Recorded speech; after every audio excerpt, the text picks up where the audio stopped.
আসছে নতুন বাংলা ছবি এই রাত তোমার আমার। ছবিটি পরিচালনা করেছেন টলিউড অভিনেতা ও ডিরেক্টর পরমব্রত চট্টোপাধ্যায়।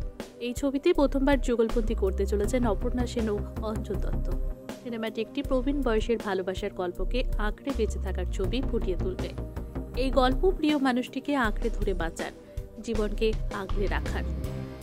ছবির ট্রেলার ইতিমধ্যে লঞ্চ হয়ে গিয়েছে। ছবির ট্রেলার লঞ্চের সময় উপস্থিত ছিলাম আমরা টলি রিপোর্টার। ছবিটি খুব সুন্দরভাবে এক অন্যরকম ভালোবাসার গল্পকে ফুটিয়ে তুলেছে, আর যা নিখুঁতভাবে পর্দায় ফুটিয়ে তুলেছেন অপর্ণা সেন এবং অঞ্জন দত্ত। জীবনের একেবারে শেষ পর্যায়ে এসে যখন প্রিয় মানুষটিকে মনের কিছু না বলা কথা থেকে যায়, জীবনে আবার নতুন করে অতীত বর্তমানগুলো ফিরিয়ে আনার চেষ্টা করে, আবারও ভালোভাবে বেঁচে থাকাটা উপভোগ করা যায়, এসব কিছুই এই রাত তোমার আমার ছবিটির মাধ্যমে ফুটিয়ে তোলা হয়েছে। ছবির ট্রেলার লঞ্চে উপস্থিত ছিল এই রাত তোমার আমার ছবির অভিনেতা অঞ্জন দত্ত, অপর্ণা সেন ও ছবির ডিরেক্টর পরমব্রত চ্যাটার্জি। কলকাতার রবিন ক্লাবে এই ছবিটির ট্রেলার লঞ্চের অনুষ্ঠান হয়েছিল। ছবিটি আগামী 31শে জানুয়ারি নিকটবর্তী প্রেক্ষাগৃহে মুক্তি পেতে চলেছে।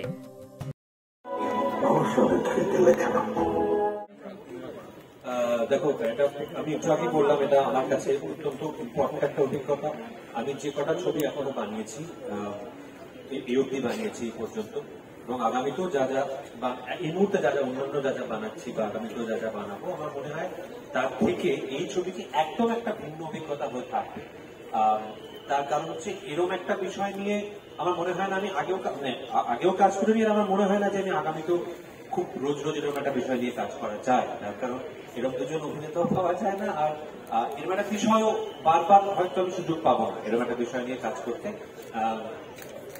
করার এক্সপিরিয়েন্সটা, মানে এক্সাক্ট কাজটা চলার সময় তো নানা রকম অভিজ্ঞতা হয়, আমাদের প্রচন্ড ব্যস্ত থাকতে হয় কাজটা সময়ের মধ্যে শেষ করার জন্য, যেটা মানে আমি আমাদের দুজনের কাছ থেকে প্রত্যেক মুহূর্তে, সেটা একদম ছবি শুট করার আগের সময়টাতে, যে সময় আমরা ওয়ার্কশপ করছিলাম, সেই সময় থেকে নিয়ে শুরু করে শুটিং চলাকালীন আমরা মানে প্রতি মুহূর্তে ওদের দুজনের কাছ থেকে অনেক কিছু খুঁটিনাটি শিখেছি, অভিনেতা হিসেবে অনেক কিছু শিখেছি, যেটা হয়তো বলতে বলতে রাত খাবার হয়ে যাবে, কাজে সেই ডিটেলে যাবো না। তবে ওরা দুজন যেভাবে, আমি যেটা ধরতে চেয়েছিলাম পর্দায়, যে দুজন 50 বছর অতিক্রান্ত করা একটি দম্পতি, তাদের নুয়ান্সেস গুলো, তাদের নিটিগ্রিটিস গুলো, এগুলো চিত্রনাট্যে ছিল না, সেইগুলো যেভাবে ওরা নিজেরা বার করেছে, নিজেদের অভিজ্ঞতা এবং নিজেরা ফিল্ম মেকার হওয়ার দরুন, মানে ফিল্ম মেকার তো বটেই, মানে প্রচুত দশা ফিল্ম মেকার হওয়ার দরুন আর কি, সেইটা আমার মনে হয় আমাকে ভীষণভাবে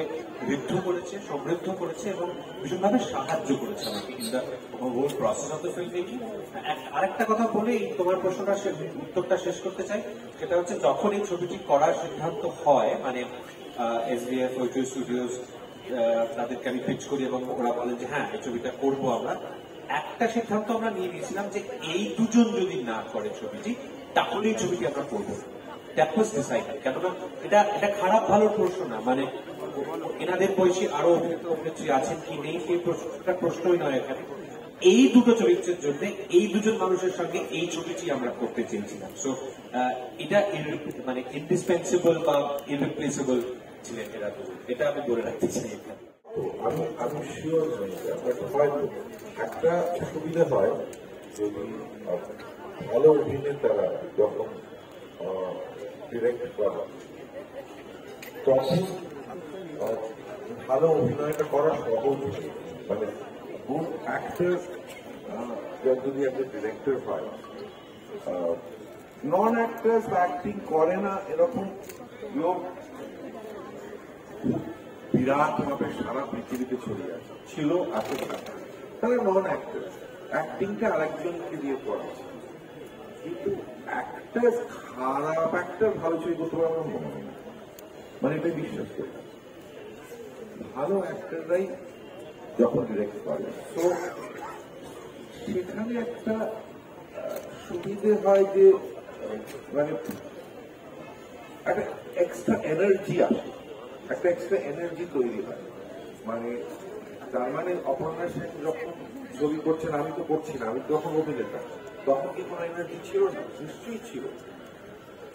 বরং যখন অভিনয় করছে আমার সঙ্গে, বরং তো ডিরেক্ট করেনি, তখন আমি ডিরেক্ট করছি, তখন কি বরংয়ের সেই এনার্জিটা ছিল না? কিন্তু আমি বলবো যে এইটার থেকেও মানে এই প্রশ্নটার থেকেও যেটা আমার কাছে ক্লোজ টু দ্য প্রশ্ন বা ইম্পর্টেন্ট, সেটা হচ্ছে যখন লাইক মাইন্ডেড লোক, মানে যে ধরনের অভিনয় আমার ভালো লাগে, সেই ধরনের অভিনয় অপর্ণা সেনের ভালো লাগে, সেই ধরনের অভিনেতাই পরম, এই যখন এই মিলগুলো থাকে, যে ছবিগুলো আমাদের ভালো লাগে, মানে যে ধরনের গান আমাদের ভালো লাগে, যে ধরনের গল্প পড়ে, এই মিলগুলো থাকলে এনার্জিটা বেশি হয়, মানে অনেক বেশি কনস্ট্রাকটিভ একটা এনার্জি আসে আর যদি মিল না থাকে। যে আমি যে ধরনের অভিনয় করি, যে ধারা যে অভিনয়ের ধারায় বিশ্বাস করি, অপর্ণা সেনও সেই অভিনয়ের ধারায় বিশ্বাস করে, যদি না করতো তাহলে একটা প্রবলেম তৈরি হয়।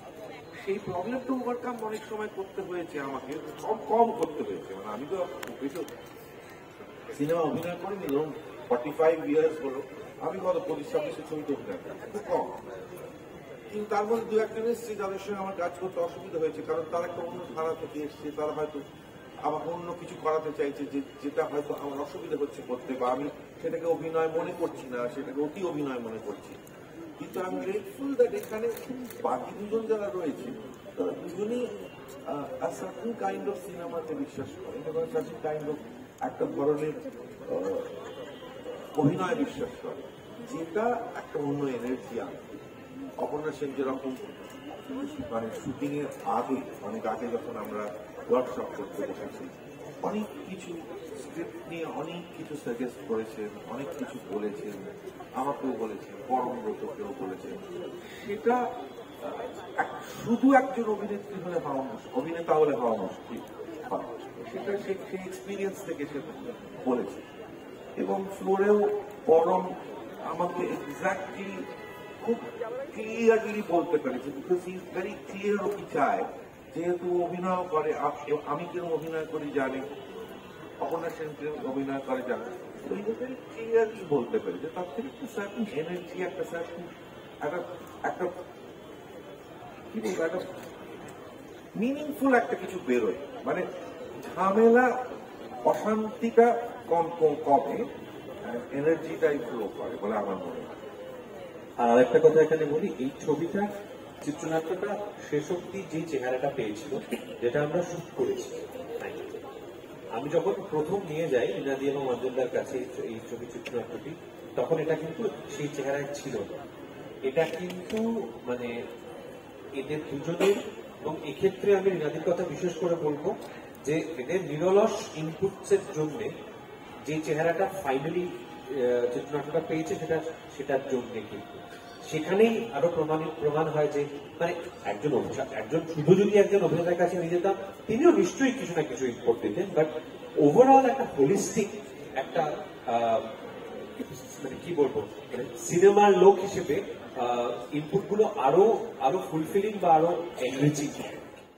বার্তা ওইভাবে নয়, কারণ আমরা কেউ কোনো একটা যাকে বলে পুলপিট বা পালপিট থেকে আমরা প্রিচ করছি না, আমরা কিছু কাউকে মানে আন্ডারলাইন করে কোনো মেসেজ দিচ্ছি না, কিন্তু বার্তাটা যেটা আছে সেটা উঠে আসছে অর্গ্যানিক্যালি ছবিটার মধ্যে থেকে, সেটা কিন্তু একটা মানবিক বার্তা, সেটা ভালোবাসার কথা, সেটা বিশ্বাস অবিশ্বাসের কথা, সেটা এই দম্পতির জীবনে একটা রাতের কথা, যে রাতটা সত্যের মুখোমুখি হওয়ার রাত, যে রাতটা একটা নাইট অফ রেকনিং বলা যায়। অনেক না বলা কথা তারা বলছে, সেটা বললে ভালো হতো, শেষ পর্যন্ত ভালো হলো কি হলো না, সেটা ছবিটা দেখলে বুঝতে পারবেন, বা ছবিটা দেখলে নাও বুঝতে পারেন, কারণ ছবিটার পরও ছবি চলতে থাকে, কারণ মানুষের ভাবনা, দর্শকের ভাবনা ছবির পরেও তো চলতে থাকে। তো এই বলা বা না বলাগুলো শেষ পর্যন্ত যে বলল তার একটা ভেতর থেকে একটা রিলিফ হলো যে আমি বলে দিলাম সত্যি কথাটা, কিন্তু যে শুনলো তার কি রিয়াকশন হলো, তাতে কি তারা আরো কাছাকাছি এলো না এলো না, নাকি সেইটা সারা জীবন তাকে হন্ট করবে, এই সব প্রশ্নগুলো ছবির শেষে রয়ে যাবে। সুতরাং আমার মনে হয় এই ছবিটা যেটা গুণ, সেটা হচ্ছে এই ছবিটা শেষ হওয়ার পরও ছবিটা দর্শকের মনে চলতে থাকে। আগে প্রশ্ন হচ্ছিল না যে আমরা সবাই যেহেতু তিনজনেই অভিনেতা এবং তিনজনেই পরিচালক, তাতে কি সুবিধে অসুবিধে হলো? অসুবিধেটা বিশেষ কিছু হয়নি। সুবিধে যেটা হয়েছে সেটা হচ্ছে আমরা যখন অভিনেতা হিসেবে কাজ করি, মানে আমি আগে যখন করেছি বা আমি বলে না, যে কেউ অভিনেতারা যখন কাজ করে তখন তারা শুধু অভিনয়ের কথাটা ভাবে, কিন্তু যারা অভিনয় এবং পরিচালনা দুটোই করেছেন তারা পুরো ছবিটার কথা ভাবে। এইটাকে বড় সুবিধে। আমরা সবসময় ছবিটা কিসে ভালো হয় সেটা ভাবছি, শুধু নিজের রোল, নিজের অভিনয় ভালো হচ্ছে কিনা, সিনটাতে আমি কতটা প্রাধান্য পেলাম সেসব আমরা ভাবছিলাম না। আমরা গোটা সমগ্র ছবিটা কি করে আরো ভালো করা যায়, পরিচালক এবং অভিনেতা হিসেবে আমরা তিনজনেই সেই কথা ভাবছিলাম। আর পরম যেহেতু অভিনেতা পরিচালক, সেহেতু অভিনেতাদের কি সুবিধা অসুবিধে সেটা পরম খুব ভালো বুঝতে পারছিল। কোথায় আমাদের অসুবিধা হচ্ছে টুক করে সেই জায়গায় আমাদের একটু নাচ করে যাকে বলে ঠিক জায়গায় নিয়ে আসছিল, যদি ভুল পথে চলে যায়। অথচ কোনোভাবে আমাদের কখনো আমাদের স্বাধীনতাটাকে ও কখনো আটকে দেয়নি, মানে আমরা স্বাধীনভাবে স্বতঃস্ফূর্তভাবে আমরা অভিনয় করতে পেরেছি। এইটুকুন আমার বলা।